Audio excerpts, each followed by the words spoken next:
Yeah, thank you for having us. Hello, everyone. Welcome to UC Berkeley Katie Sapp's presentation on kidney disease. My name is Justin, and I, as well as some of my fellow friends here, we're all students at UC Berkeley in the Bay Area, and we are part of the Kidney Disease Screening and Awareness Program at Berkeley. And our mission as a club on campus is to serve underserved communities as well as communities who are at risk for chronic kidney disease, which is the ninth leading cause of death in America. And we do this through things such as hosting actual health screenings in person to help screen people for kidney disease, um, as well as spreading awareness in our community and educating people more about kidney disease itself. Um, and so during this virtual remote setting due to the pandemic, we've have an emphasized focus on educating people about kidney disease since we can't go out in person and do this community outreach. And so just to start off a little bit as to what is kidney disease, why is it so important, why you should worry about it, why you should pay attention to what this is. Well, chronic kidney disease a very largely publicized disease that you may hear about in the news a lot, like other diseases such as breast cancer, prostate cancer, issues like that. People don't really hear about chronic kidney disease a lot. And the alarming thing is chronic kidney disease is the ninth leading cause of death in America. And it's higher than, these other diseases such as breast cancer and prostate cancer, who actually have, lower rates of death in the United States. And one of the reasons why, chronic kidney disease is so, I'd say like an important issue is that it's very alarming because symptoms of this disease don't appear until it's too late. So you're not going to be feeling the effects of having kidney disease. You're not going to know until irreversible, kidney damage has already onset, and you need to, look at different treatment options where your kidneys have already started to fail. And this is why over 50% of people who do have kidney disease don't actually find out until it is too late, which is why we, really emphasize screening people for kidney disease and raising awareness so people can go get screened and checked up for it. And, chronic kidney disease is more common than you think because 1 in 6 adults in the United States have it. And out of those 1 in 6, 50% don't know about it, as well as for the rest of the population, 1 in 3 adults are at risk for developing this disease.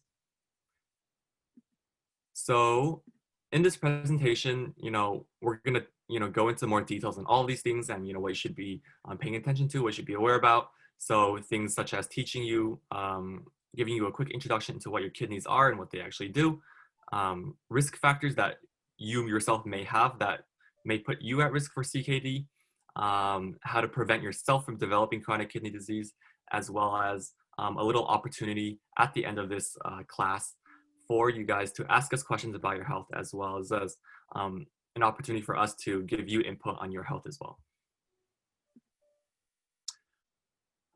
So yeah, if you don't know already, here are some basic facts about what your kidneys are and what they may do. So what are your kidneys? Your kidneys are vital organs in all of our bodies that we all need to survive. We're all born with 2 kidneys, so we only need 1 to survive, which is why many people donate kidneys to people who need kidneys. And these 2 kidneys are located on your lower back and right behind the bottom of your rib cage. The average kidney is about 11 centimeters wide. The size of your own kidney can be estimated by making a fist with your hand, and the size of that fist is a rough, estimate of how you can, assess the size of your own kidneys, if you were just wondering, for fun. And your kidney's primary job is to filter waste from your blood. And what does that mean? Because our bodies, produce a lot of waste when we're consuming food and, just basic physical function, we want to get rid of the things in our blood that our body doesn't need or can be harmful to it. So that's what the kidneys do. They get rid of that waste while making sure that our blood holds onto things such as water and nutrients that it needs. And how do the kidneys do this? They do this through a functional unit called the nephron. There's about 1 million per kidney, and these nephrons are basically the functional units of our kidneys that perform this function of filtering out our blood and helping it get rid of waste within our bodies.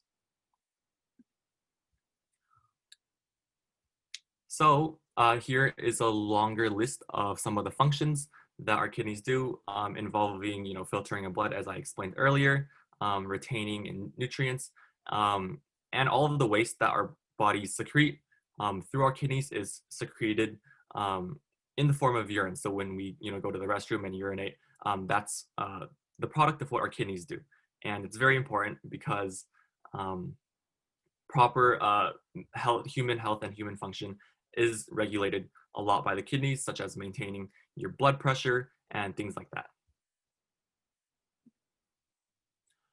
So you're wondering, why might our kidneys fail? These are very important organs, so we definitely would not, want their function to be impaired. We really want our kidneys to be healthy.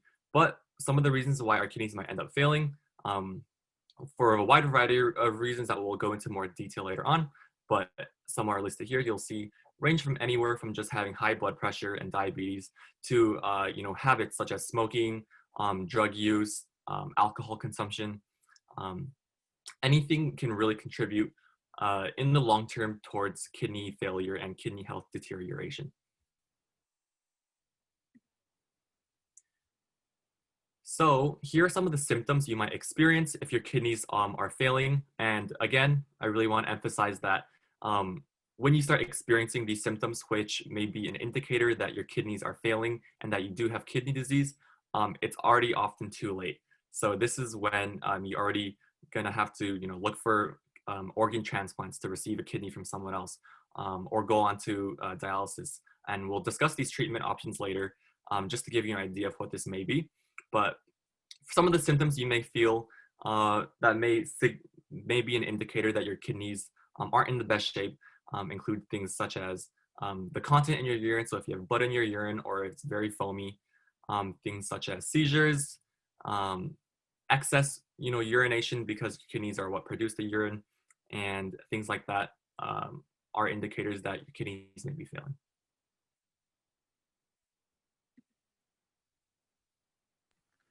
So chronic kidney disease, what does this mean for you? So CKD is damage to your kidneys that prevents them from filtering blood correctly. And these symptoms can be asymptomatic and until the damage done is irreversible. And just to define asymptomatic, I feel like we've been hearing this a lot lately with the COVID-19 pandemic, but it's when you have a disease but show no symptoms of it. So oftentimes people have CKD and don't even know, and they don't really go get their kidneys checked up on regularly as they get older. And like we've said before, CKD is the 9th leading cause of death in America. This is higher than testicular cancer. And 1 in 3 Americans are at risk for CKD and aren't aware of it at all. And so there are 5 main stages of CKD. And this is when your GFR is greater than 90. And GFR is the glomerular filtration rate. And this is a test that's used to check how well the kidneys are working. And it estimates how much blood passes through the glomeruli each minute. And so this is just a test they use to determine how well your kidneys function. Stage 2 is when it's between 60 and 89. Stage 3 is 30 and 59. Stage 4 is when it's between 15 and 29. And when your GFR is less than 15, you're at renal failure. And renal failure is when your kidneys don't work as well as they should. So what are CKD risk factors? A risk factor is something that increases a person's chance of developing the disease. And there are 4 main risk factors for CKD. The first one is diabetes. The second one is high blood pressure, also known as hypertension. The third one is heart disease. And the last one is family history of CKD. So could you be among the 1 of 3 Americans at risk for kidney disease? So we're going to give you guys around 2 minutes to fill out a survey to kind of get your information down and see where you're at. You can type in this link into your web browser. And when you take the survey, you don't have to write your email down just in case you don't want to get any emails from the website. But we're going to give you guys 2 minutes to quickly do that.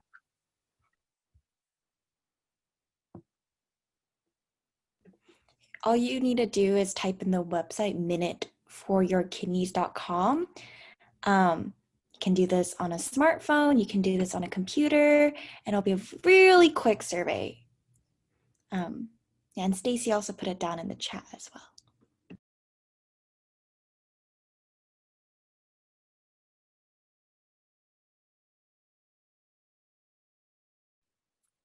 Yeah, and then we'll give you guys a few minutes to fill that out, and it'll give you your own personalized result or indicator if you may be at risk for this for kidney disease, and it'll pretty much ask you to answer a series of questions about yourself, and from that it'll using its algorithm will provide you with how at risk you may be for kidney disease. And then you don't have to, share your information if you don't want to as well.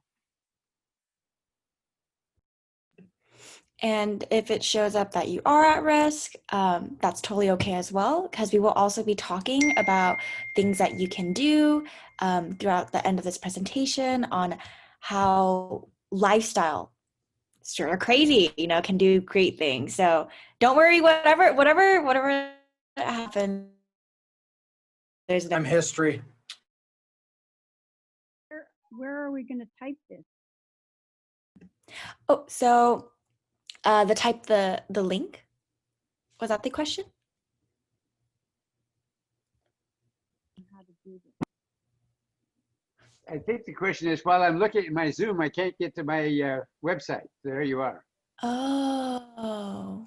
So what you have to do is click on either, if you do Firefox or if you do Google, and you have to open up a new browser or a new web page, and then where you type, everybody remembers from the last one, the HTTPS. All you have to do in this one is type Minute for Your Kidneys up in the web browser.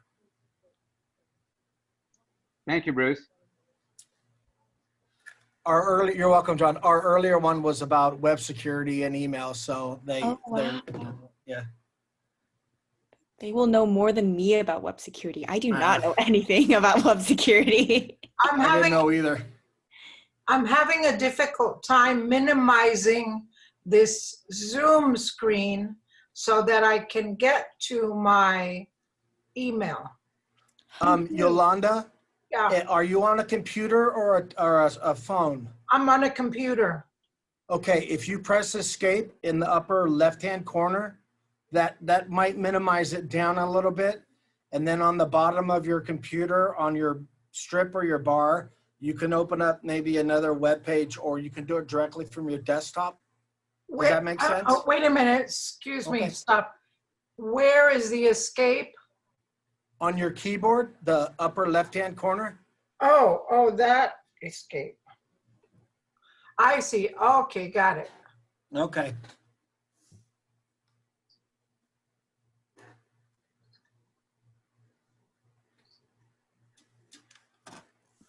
If anyone's having difficulty accessing the survey, we can also share it later, and then after the Zoom meeting ends, when Zoom is closed and you don't have to open so many things, people can fill out the survey. Can you tell me what the address was, please? Minute, M-I-N-U-T-E, a minute. So minuteforyourkidneys.com.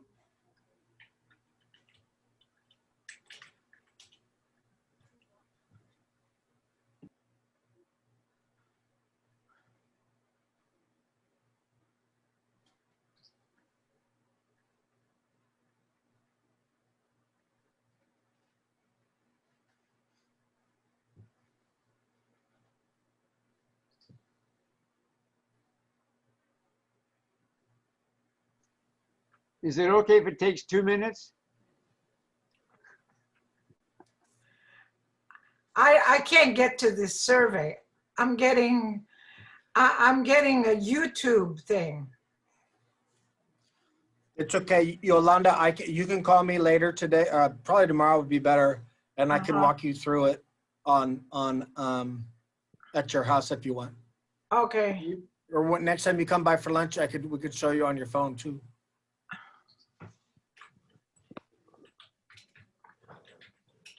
Justin, I wonder if you could show me the very last slide of your presentation for just a moment.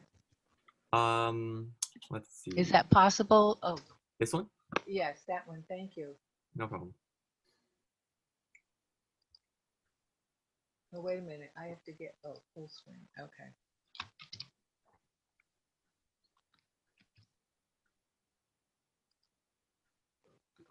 Thank you.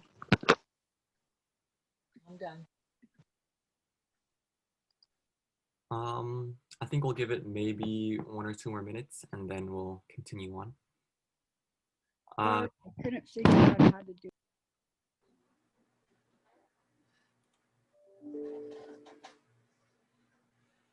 Justin, if you don't mind, those symptoms are very helpful. I didn't get them all copied down. Oh, would you like me to go back to that slide? Yes. Take a screenshot, John. I have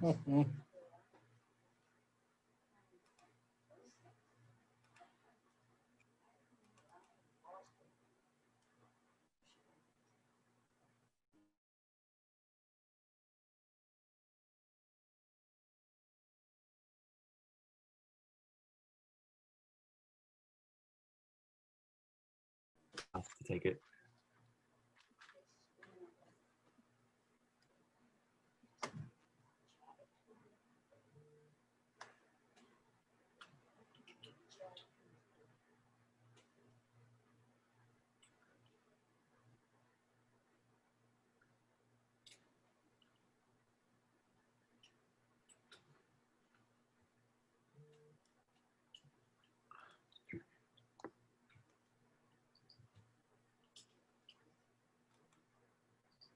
Shall we move forward, everybody? Yeah.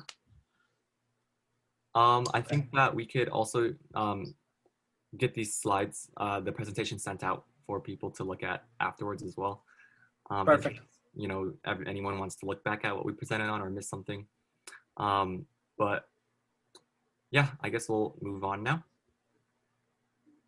Okay, so the common causes of CKD, there are a wide range of causes, but there are 2 main ones. And as I mentioned this before, it's diabetes and high blood pressure. So these are the 2 risk factors that should be carefully looked at when you go get a checkup and just in general. So now I want to kind of run through a couple of quick statistics about chronic kidney disease. And I just want to preface this with just because these statistics are there doesn't mean that they really apply. They're just kind of here to help you get a sense of like how CKD can differ among different groups of people. And yeah, so for people who are age 60 and up, one of the biggest risks for kidney disease is that you're actually more likely to have cardiovascular problems or heart problems if you have damage to your kidneys. So this first bullet point, people older than 66 with CKD have a 69.6% CVD prevalence. CKD is just a kidney disease, and CVD prevalence means that you're going to have heart or lung problems. And so you can kind of see that if you have some type of kidney damage, you're actually more likely to have a risk for having heart problems. The second bullet point here says the probability of acute kidney injury for Medicare patients aged 66 and up is 48%. And the third bullet point says 24.2 million people age 65 and up have diabetes. So as Kunal kind of said, diabetes is one of the biggest risk factors for kidney disease. And so if you have diabetes, it's especially important to take care of your kidneys. But if you're scared, don't worry, because later in the presentation, we're actually going to give a lot of really good tips on how to exercise and eat better and how to make some really cool lifestyle changes that can actually help you avoid kidney disease and damage to your kidneys. So here's some statistics for veterans specifically. So the risk of CKD for veterans is 36%, and this is compared to 14% in the general population. And this is caused primarily by diabetes and hypertension. Also, in a recent study with veterans, only 26% of patients who had evidence of CKD were aware of it. So what that basically means is that there isn't that much awareness for kidney damage in the veteran population. So that just means it's really, really important to learn all about what kidney disease is so you can take steps to prevent getting any kidney damage. And I hope that with this presentation, we're going to teach you basically all the basics that you need to know so that you can stay healthy and keep your kidneys healthy as well. So now I kind of want to transition into some specific information about different ethnicities and demographics and their risk for developing kidney damage. So as you can kind of see here, the risk for getting kidney damage is actually disproportionate between different groups of people. African Americans, Asian Americans, Indigenous Americans, and Latinx people are actually at a higher risk for developing kidney damage than other demographics. One thing to kind of remember is that this doesn't mean that one demographic is healthier than another, but these statistics actually incorporate a lot of social and economic factors, such as styles and circumstances of living, and other external factors that have a really, really big effect on kidney health. So don't really look too much into these statistics. So for African Americans, they're actually 4 times as likely as white Americans to be diagnosed with CKD. African Americans make up 13% of the population, but account for 35% of kidney failure in the population. And that just means that African Americans have a disproportionate risk for kidney damage than white Americans. And for African Americans, diabetes and high blood pressure are the leading causes of chronic kidney disease. And so that kind of matches up with what Kundan said about what the main risk factors for chronic kidney disease are. For Latinx Americans, they're actually 1.3 times as likely as white Americans to be diagnosed with kidney damage. And since 2000, the number of Latinx Americans with kidney failure has increased by 70%. So this statistic kind of just shows that it's really, really important to make sure that you keep staying aware of your kidney health, make sure you keep going to the doctor regularly to get checkups, and then make sure you live a really healthy lifestyle. And we're gonna, as I kind of said before, we're going to talk about that later in the presentation. Asian Americans are actually twice as likely as white Americans to be diagnosed with kidney disease.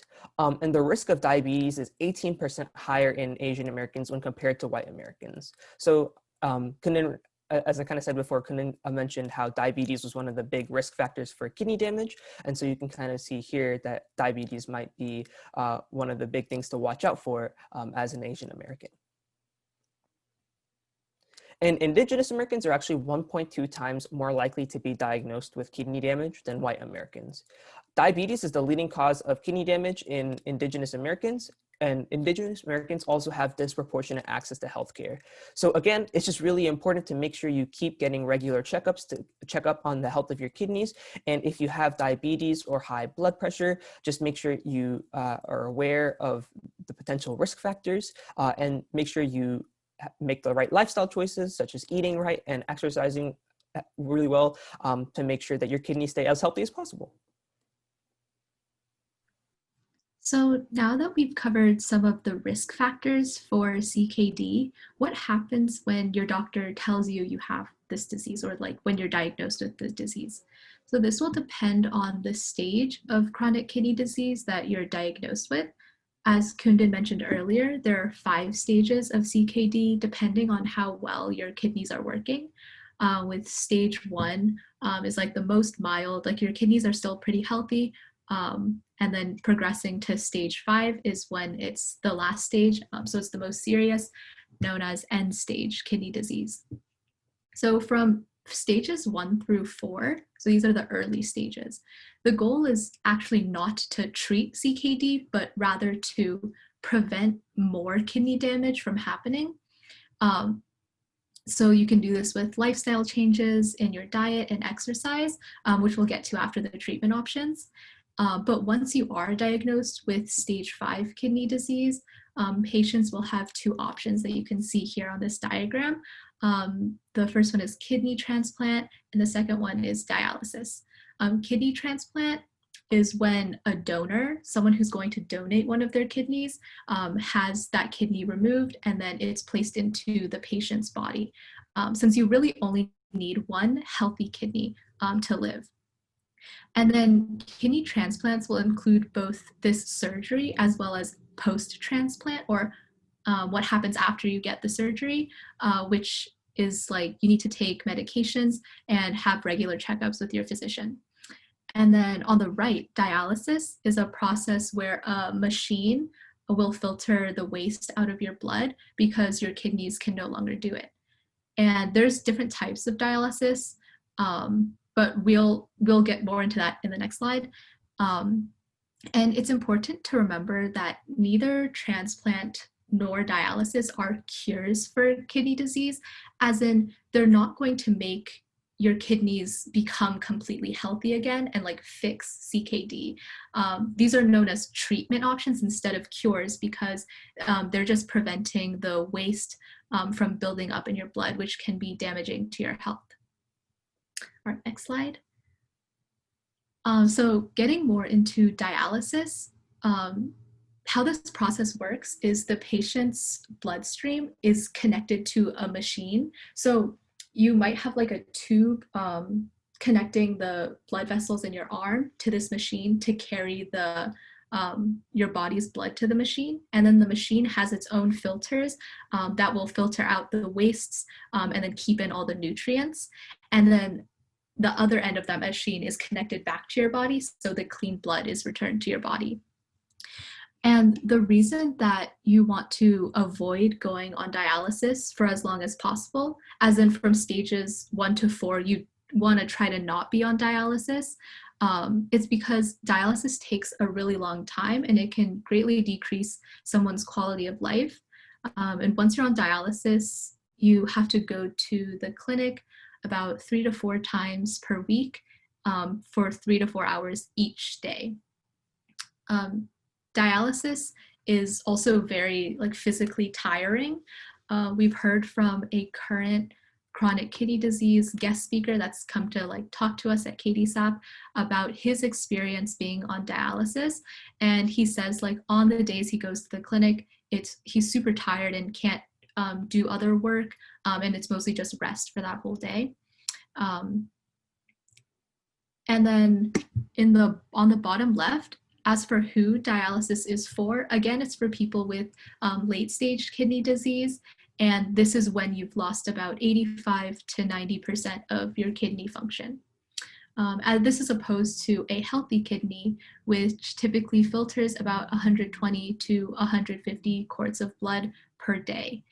And you need this filtering or else waste will build up in your blood, which can be dangerous for your health.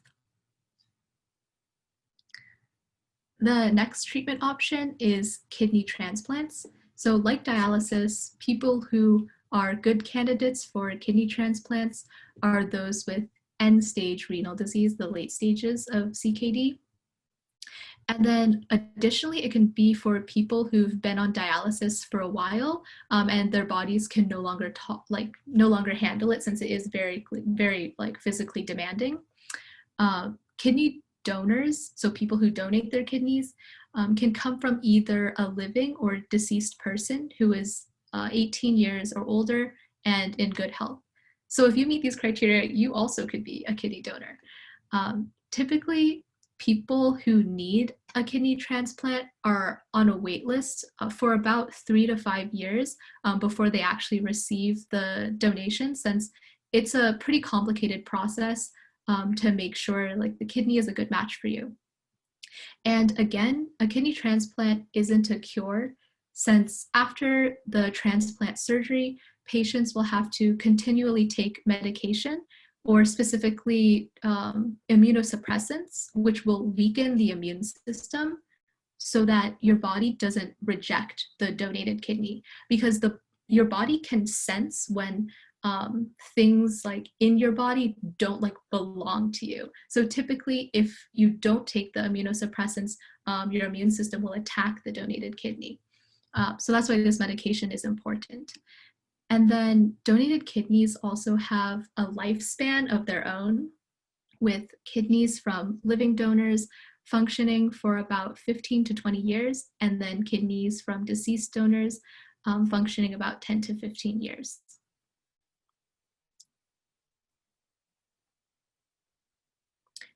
Currently, there's over 100,000 people on the kidney transplant waitlist. So these are people awaiting a donated kidney.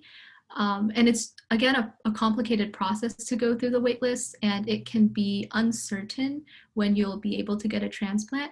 So with this in mind, this is why KDSAP wants to do all we can to prevent CKD from happening in the first place.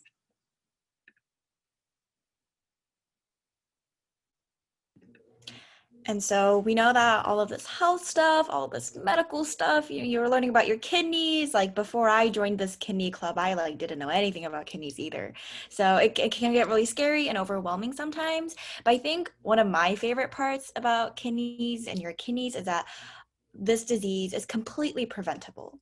Living a healthy life can do wonders for you, and just making a few lifestyle changes can go a long way and really prevent people from having this disease.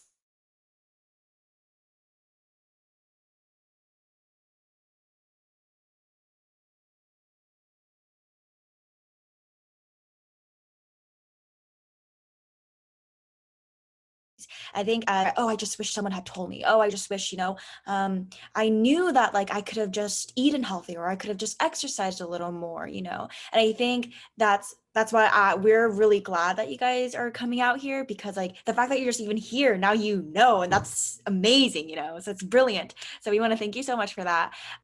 As well as I think like Stacy mentioned, we've had guest speakers with chronic kidney disease go from like being in wheelchairs, but with chronic kidney disease, they still have the disease, but now they've decided to exercise, and now they're like running marathons, So like everything is very, I think it just goes to show, you can do a lot still for yourself and your body, which is, I think, is wonderful. But so what we're also here to give and provide is just tips on how to eat right, exercise regularly, limit your alcohol intake, stop smoking, and getting regular doctor checkups, because these will really help you prevent chronic kidney disease. So eating right, exercising regularly, we'll go over alcohol and smoking. Obviously, those aren't good for your lungs and your heart excessively, your liver. I think people really talk about that a lot, and as well as regular doctor checkups. So the reason why that's really important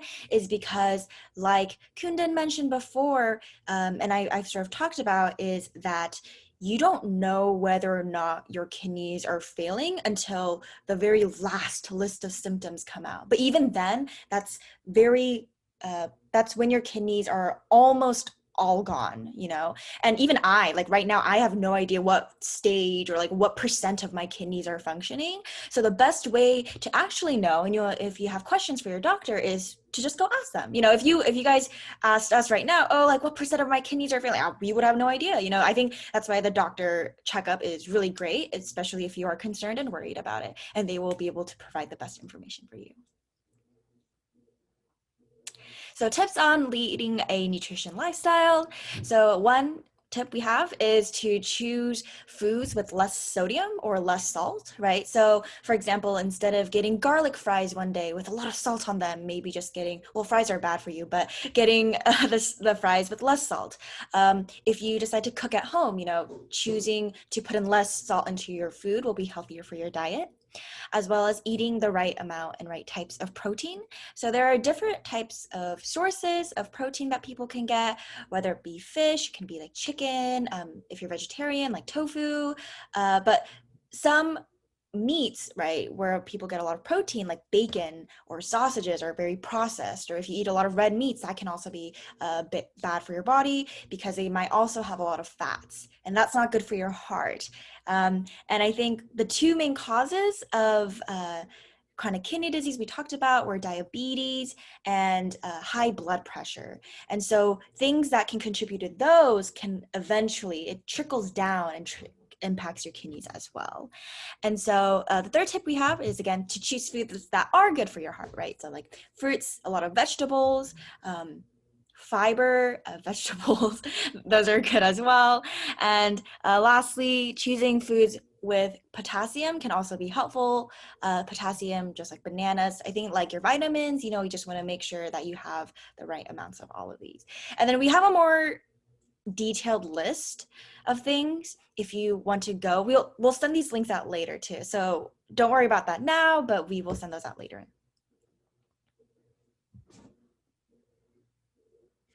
So tips on exercising. So this is sort of like a goal, maybe if anyone does or does not exercise, is to try to get 30 minutes of light physical activity every day. So an easy activity is walking for 30 minutes a day. You know, sometimes I like to go outside and put on my mask and everything, listen to music and walk during the sunset, because I really like watching the sunset. You know, doing something easy, you know, even light, it's shown to be very helpful for your body. Doing 30 minutes of walking versus doing 0 minutes of walking can have a huge impact on your health. It's sort of crazy, right? Just walking. But you can also explore other activities such as yoga, meditation, Tai Chi, other things that you find that you're interested, you know, something that you enjoy doing, you know, because it doesn't have to be a chore all the time. And the last thing that when we're to touch on is screenings. So I mentioned before, but screening is essentially a mini doctor checkup. And so KDSAP, this is the organization we're part of, we usually go to different centers to do these screenings. And in these screenings, we do a checkup on your blood pressure. We ask for a urine sample, your pee sample, just to make sure that there's nothing bad in it. Your the amount of sugar that is in your blood, as well as your BMI and waist hip ratio. And so a screening is, if you ever see that your local, probably not now due to COVID, but in the future, if you see like any area is hosting a free screening, it just means, oh, they're just doing a free checkup on certain things. And so we do free kidney disease checkups. And so we actually have kidney doctors come in, nephrologists, they come in and they will read the results and they will have a one-on-one consultation with you. So I think what's really great about that is like, it's a free doctor checkup, you know, there's no copay, it's completely free. And I think that's a really good way just to gauge and manage your health and how you're doing. So actually, what we were gonna do is a small group discussion, but it looks like we only have 5 minutes left. So I think instead, we're still gonna, Justin, do you think you can still share the discussion slides? Yeah, we're just gonna present them instead. Yeah. I'll try to get that up as soon as I can. Well, how are you going to send out those suggestions on food? How are you going to do that? Bruce, do you send out emails or to? We'll get them to you, John. Okay, thank you. Thank you. Tina, are you still here, Tina? I'm here. If you can, after this, if you can send us the material, you have the PowerPoint, and we can send it out to everybody, including you. Perfect. So the stuff in this presentation is also the stuff you'll find in the email we'll send out later. Thank you. So people have found out that the best way, so we learned a lot of stuff, right? We just sort of dumped all this information on you guys. So thank you for listening through all that and being very patient with us. But there's been studies done, and the best way for you, so now that you've learned all this, the best way to implement it into your lifestyle, right? And for us to actually use this information that we learned is to think of, to reflect on our own lives, reflect on what we do, and then to think of a plan on how we can improve on what we currently do with our lives. So maybe if we can skip through some of the slides. We were going to do introductions and all, but I think so things like reflecting on how we eat. So do you eat out often? Do you enjoy to cook? You know, what do you currently do? To think about that. And then next slide, please. And then I'm thinking about like, why do we eat in certain ways? Like, why might we eat out often or not? Why might we cook, or why might we cook in certain ways? Or what types of foods do we cook, and why do we cook those foods? Just understanding ourselves and understanding what motivates us.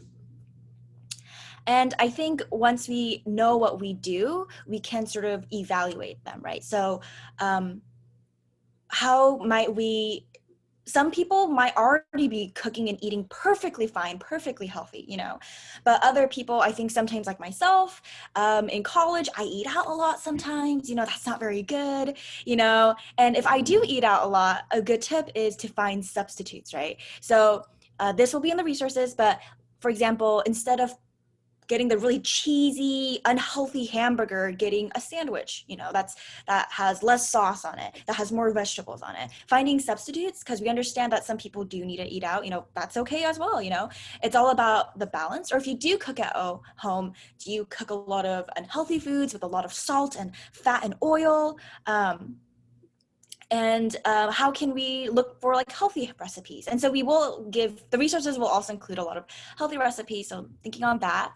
I really wish we could discuss this with everyone, but unfortunately due to time. And next, moving on to exercise, you know, how do we currently exercise? Do you exercise? Do we not? And then thinking about, okay, what can get us to exercise? You know, I like to exercise with my friends. So I think that's a big motivator. I know sometimes my mom will exercise because she needs to work in like a physical field. So she needs to exercise to keep up her health. Some people I know like to exercise because like hiking, they love looking at scenery, you know, or some people just like to listen to music while they exercise, you know? So thinking about that, like what can get us to exercise? What is very unmotivating, you know, like what makes you need a support group? Do you just need like, if you guys made a support group within here, you know, like a few of you guys just reaching out to each other and be like, hey, let's do our exercise today. You know, sometimes my friends need to be like, exercise. I'm like, okay, you know, because I don't want to do it all the time, right? And so, so finding the right types of exercise for you. I think this presentation isn't saying like, oh, we all need to go run marathons right now. No, that's no, right? But, you know, finding small things, very light exercises can have a huge impact on your life. So we have some typical sample walking programs. So if you've never walked, like if you are starting to walk, you know, there's a plan for that. If you want to do like some, like you can do like exercises on the chair. Like while I'm presenting, I could do like stretches and exercises, you know, there's a lot of easy ways to incorporate exercises into your life. And then this is the last slide and we'll wrap it up from here, is thinking of an action plan. So hopefully after you guys have listened to all of this information, a little overwhelming, but to choose one activity that you want to consider as your goal. So whether it be reducing stress, you know, talking to your doctors more, being more active, cutting down on smoking, drinking, or drugs, taking your medications regularly, or improving your food choices, or any other goal you have to better your life and better your health. You know, it's just to choose one of them. You know, there's a lot of stuff out there, but it's just to choose one of them. And, you know, like think about how you want to achieve those goals.